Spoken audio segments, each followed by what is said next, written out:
Shalom. In this week's video on Jewish philosophy, we're going to talk about whether non-kosher food harms the soul.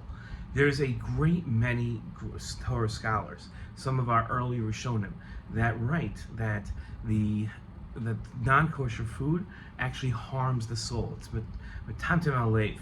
And that's a little difficult to understand because that's not the general approach that we have in Judaism, that that we don't follow mitzvahs because of some mystical quality or metaphysical quality that hurts the soul. So how do we understand that and it is actually even a Gemara that says avera metatemes libo shel adam, that sin makes the heart somewhat almost impure. So how does that work? How could specifically non-kosher food cause that to happen?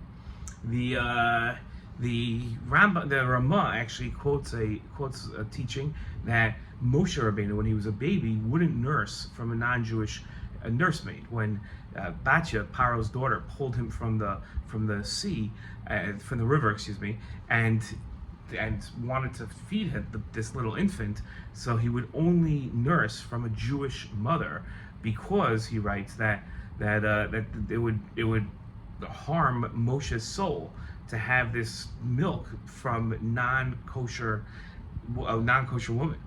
Now, the Ramchal in his Sefer Mesilas Yesharim says that there are two different factors here. There's the prohibition of eating non-kosher food, and then this tuma that comes, this almost impurity that comes to the soul, and that's also something that the Chaver and the Kuzari writes the same way. Now we could think, let's understand this, that there's some spiritually dangerous quality to non-kosher food, and that spiritual quality is what hurts the soul and the heart. But that's inconsistent about what we know about sin.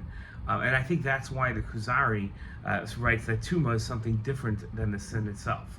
And I think the idea is that what's harmful about sin is the decision to go against God's word. That's the problem. The problem isn't some metaphysical quality that hurts the soul somehow, like poison would hurt the body.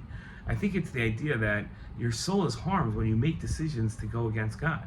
Now, how do we understand the Ramah's teaching that he takes from Chazal that Moshe wouldn't nurse from a non-Jewish woman because it would hurt his soul? So I think that's talking to the influence that a newborn takes from the woman that he nurses from, usually his mother. But that forms, psychologists tell us that relationship of nursing forms a deep psychological bond between baby and mother. And I think that if the mother doesn't share the values and she's eating non-kosher food, that child is going to grow up with those values. Psychologically, those are the values that warm relationship is going to create later in life.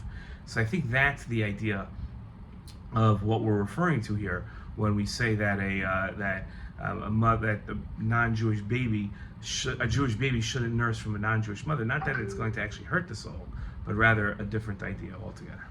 Okay? Hope that helps. Shalom.